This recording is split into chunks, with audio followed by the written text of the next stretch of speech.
आज की जो कहानी है बड़ी ही ज्ञानवर्धक कहानी है। कुत्ते ने बताया यमराज को मनुष्य की 3 खूबियां। ये कहानी बहुत ही ज्ञानवर्धक कहानी है और बहुत ही महत्वपूर्ण है। हो सके तो कहानी को पूरा सुनिएगा। इससे पहले कि आप इस कहानी में खो जाएं, चैनल को सब्सक्राइब करके बेल आइकन को प्रेस करना ना भूलें। तो चलिए कहानी शुरू करते हैं। किसी नगर में एक बड़ा धनवान सेठ रहा करता था और उस सेठ के यहाँ एक कुत्ता भी पला हुआ था। सेठ का कुत्ता अपने काम के प्रति बड़ा ही वफादार था, परंतु वह सेठ बड़ा ही चालाक और लोभी किस्म का आदमी था। लोभी लालची होने के साथ साथ वह सेठ भगवान विष्णु का बहुत बड़ा भक्त था। एक दिन भगवान विष्णु सेठ के यहाँ प्रकट हुए और सेठ से कहा कि तुम कुछ वरदान मांग लो। सेठ ने एक सादा कागज भगवान विष्णु को देते हुए कहा कि हे प्रभु, आप इस पर अपना सिग्नेचर बना दो ताकि दुनिया के लोगों को मैं आपसे मिलने का सबूत दे सकूं। आजकल तो कोई मानता भी नहीं है कि भगवान भी होते हैं। भगवान विष्णु कहते हैं कि ठीक है, लाओ, मैं तुम्हारे कागज पर अपना दस्तखत बना देता हूँ। इतना कहकर भगवान विष्णु ने सेठ के कागज पर अपना दस्तखत बना दिया और वहाँ से अंतर्ध्यान हो गए। वह सेठ भगवान विष्णु के दस्तखत वाला कागज हमेशा अपने पास रखता था और एक दिन उस सेठ का कुत्ता मर गया। उस सेठ को जो बड़ा ही दुख हुआ। सेठ का कुत्ता मरने के बाद जब यमराज के पास पहुंचा तो यमराज ने उस कुत्ते का लेखा जोखा देखा तो उन्हें पता चला कि इस कुत्ते ने पृथ्वी पर अपना सारा काम बड़े ही ईमानदारी से किया है। कभी भी किसी जीव को नहीं सताया है। छोटे छोटे जीव जंतु पशु पक्षियों की कभी भी हत्या नहीं की है। इसके विपरीत अपने मालिक के सभी कार्य को बड़े ही निष्ठा और ईमानदारी से किया है। यमराज ने कहा, कुत्ते का जन्म पाकर भी तुमने कोई गलत काम नहीं किया है, इसलिए तुम्हारे पिछले जन्म के सभी पाप जो है नष्ट हो चुके हैं। यमराज कहते हैं कि हे कुत्ता, अब तुम ही बताओ कि तुम जो है कहाँ रहना और कहाँ जाना चाहते हो। हम तुमसे बड़े ही प्रसन्न हैं। तुम बताओ कि तुम कहाँ रहना और कहाँ जाना चाहते हो। तुम्हारी हर मांग को पूरा किया जाएगा। कुत्ता कहता है कि हे प्रभु, आप मुझे स्वर्ग दो या नर्क दो, मुझे कोई फर्क नहीं पड़ता, लेकिन एक बात याद रखिए, मैं इंसान के बंधकों में नहीं रहना चाहता हूँ और ना ही मैं इंसान बनना चाहता हूँ। यमराज कहते हैं कि हे कुत्ता, तुम्हें मनुष्य से इतनी नफरत क्यों है? मनुष्य का जन्म तो बड़ा ही सौभाग्य से मिलता है। हम देवता लोग भी धरती पर जाकर मनुष्य बनना चाहते हैं। अभी तक तो तुम कुत्ते की योनि में थे, इसलिए तुम्हें मनुष्य के फायदे नहीं मालूम। जब तुम एक बार मनुष्य बनोगे तो तुम्हें पता चल जाएगा कि मनुष्य का जीवन कितना अनमोल है। यमराज की बातें सुनकर कुत्ता कहता है कि हे प्रभु, मुझे पता है कि मनुष्य का जो है जीवन कितना अनमोल है, पर इसके साथ मनुष्य बड़ा ही चालाक और बड़ा ही स्वार्थी होता है। वह जब अपनी मतलब पूरी करने पर आ जाए तो सही गलत को भूल जाता है और संतोष उसे चैन से बैठने नहीं देता है। ईर्ष्या उसे दिन रात काटती रहती है, जिसके कारण वो अकारण ही दुखी रहता है और दूसरों को भी दुख देता है। हम जैसे बेजुबान जानवरों को अपना गुलाम बनाकर अपना कार्य निकलवाता ही रहता है। यहाँ तक कि वो भगवान को भी धोखा देते रहते हैं। यमराज कहते हैं वो कैसे? कुत्ते ने कहा कि वो वैसे धोखा देते हैं, जब भी मनुष्य मंदिर जाते हैं तो वो भगवान से कहते हैं कि हे भगवान, मेरा ये काम बन जाए तो मैं तुम्हारा भंडारा करवाऊंगा, तुम्हारी पूजा पाठ करवाऊंगा, बहुत सारे गरीबों को खाना खिलाऊंगा। लेकिन ये सारी बातें वह अपना काम निकलवाने के लिए ही कहता है। काम निकलने के बाद दान पुण्य भंडारा सभी भूल जाता है।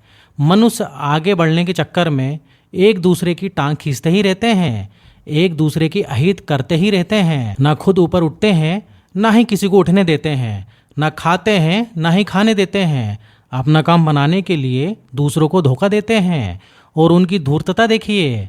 भगवान को भी लालच दिखाकर अपना काम बना लेते हैं, फिर बाद में कहते हैं कि भगवान का तो सब कुछ है, हम उन्हें क्या दे सकते हैं। इस प्रकार कहकर वह अपनी बात से मुकर जाते हैं।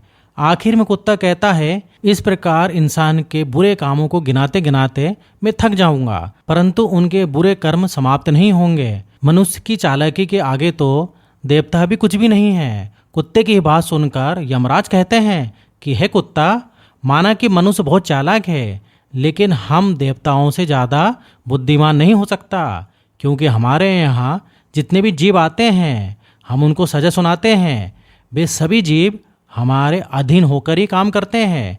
तब कुत्ता कहता है, यमराज, आपके पास जो जीव आते हैं वह सब मरे हुए होते हैं। आपका पाला किसी जो है जीवित मनुष्य से नहीं पड़ा है। अगर आप जीवित मनुष्य के साथ रहते तो आपको पता चल जाता कि जीवित मनुष्य जो है कितना खतरनाक होते हैं। कुत्ते की बात सुनकर यमराज के होश उड़ गए।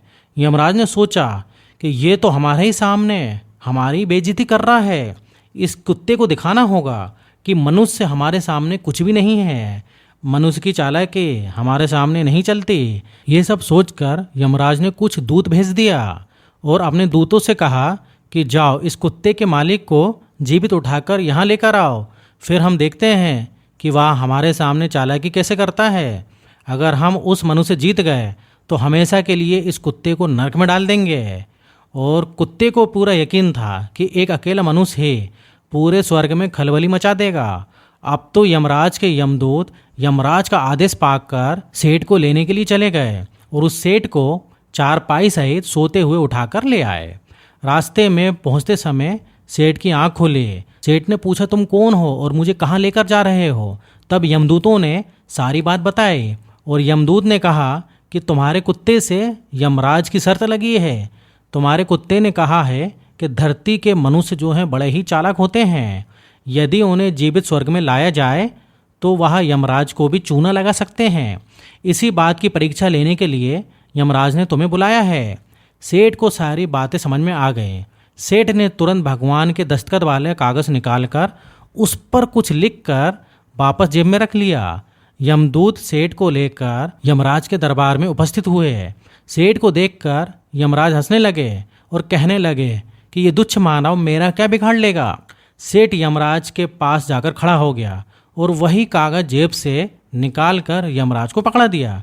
यमराज ने जैसे ही सेठ की पर्ची को पढ़ा तो पढ़ते ही यमराज अपने सिंहासन से उठकर खड़े हो गए, सेठ के चरणों में आकर बैठ गया और सेठ को अपने सिंहासन पर बिठा दिया। यह देखकर यमराज के सभा के सभी लोग बड़े ही आश्चर्यचकित थे कि एक मानव यमराज के गद्दी पर बैठा है और स्वयं यमराज उसके नीचे बैठे हैं। ये मानव जरूर पहुंचा हुआ लगता है, तभी तो यमराज इसके नीचे बैठे हैं। यमराज की गद्दी पे सेठ के बैठने के बाद सबसे पहले यमलोगों के सारे नियम कानून जो हैं बदल डाले। सेठ ने स्वयं यमराज को यमपुरी का द्वारपाल बना दिया। सेठ सोचने लगा कि जब मैं मरूंगा तो मुझे भी यहीं आना होगा।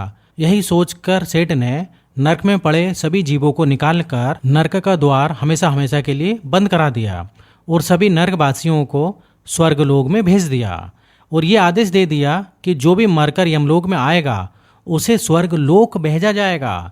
सेठ का यह आदेश सुनकर सभी देवताओं में खलबली मच गए, लेकिन वह कर भी क्या सकते थे। ये आदेश यमलोक के राजा ने दिया था। अब तो धीरे धीरे स्वर्ग में भीड़ लगने लगी। स्वर्ग लोक के जो कर्मचारी थे बहुत ही परेशान होने लगे कि अब हम क्या करें, इतने सारे जीवों की सेवा हम कैसे कर पाएंगे। यमराज को जीवित मनुष्य को स्वर्ग में लाना बहुत महंगा पड़ गया। उधर कुत्ते ने देखा कि सेठ जी ने सब कुछ बदल दिया है, ये कैसे हो गया। कुत्ते ने सेठ से पूछा कि आखिर आपने कैसे किया? आप तो यमलोक के राजा भी बन गए और अब मैं इस सारा जीवन आपका ही नौकर बन के रहूँगा। आप मुझे बताइए कि आपने कैसे किया। तब सेठ ने धीरे से कुत्ते के कान में कहा कि जब मुझे पता चला कि मुझे जीवित यमलोक ले जाया जा रहा है तो मैंने भगवान के दस्तखत वाले कागज पर लिख दिया कि हे यमराज, जिस जीवित मनुष्य को तुम यमलोक में बुला रहे हो इसे यमलोक की गद्दी पर बिठा देना। ये मेरा आदेश है।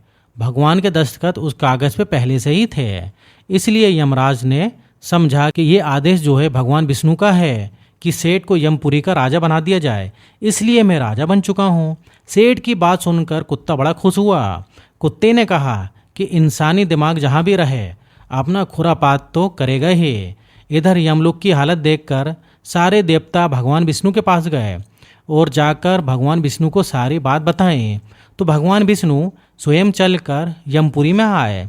भगवान विष्णु ने देखा कि यमराज तो द्वार पर पहरा दे रहा है, तो यमपुरी के सिंहासन पे कौन बैठा है।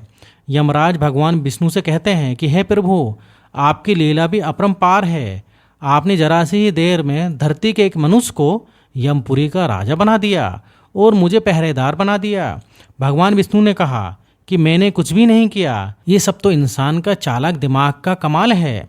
यदि तुम जीवित मनुष्य को यहाँ लाओगे तो वैसा ही होगा। मैंने तुम्हें उनकी मृत्यु होने के बाद यहाँ लाने का आदेश दिया है, क्योंकि सारे दोष उनके शरीर के साथ वहीं रह जाते हैं। इतना कहकर भगवान विष्णु सेठ के पास पहुँचे। भगवान विष्णु को देखकर सेठ ने अपना सिंहासन छोड़ दिया और सेठ ने कहा कि प्रभु, मुझे क्षमा करना, मैंने यमराज को जीवित मनुष्य की बुद्धि का बल दिखाया था। हे प्रभु, मैं आपके दर्शन पाकर धन हो गया, मुझे किसी भी चीज़ की कोई अभिलाषा नहीं है। इतना कहकर वह सेठ धरती लोक पर लौट गया। भगवान विष्णु भी अपने धाम को चले गए और इधर यमराज अपने सिंहासन पर बैठ गए। कुत्ता यमराज से कहता है कि हे यमराज, देख लिया आपने जीवित मनुष्य की ताकत। जीवित मनुष्य अपने दिमाग से क्या कर सकता है, इसलिए मैं मनुष्य नहीं बनना चाहता हूँ। मनुष्य जब स्वार्थी हो जाता है तो उसे अपना दोष भी नहीं दिखता है। लालच में वह अपने धर्म को भुला देता है और गलत कार्य पर उतर जाता है। जब तक वह शास्त्र के अनुसार कार्य करता है तब तक वह खुश रहता है। जब वह धर्म के विपरीत कार्य करने लगता है तो उसे रोग बीमारियां पकड़ लेती हैं और उसका पतन हो जाता है। यह कहानी आपको कैसी लगी कमेंट बॉक्स में ज़रूर बताना और वीडियो को लाइक भी करना। और इस टाइप से अगर आपको और भी कहानियाँ सुननी है तो आप हमारे चैनल को सब्सक्राइब भी कर सकते हो।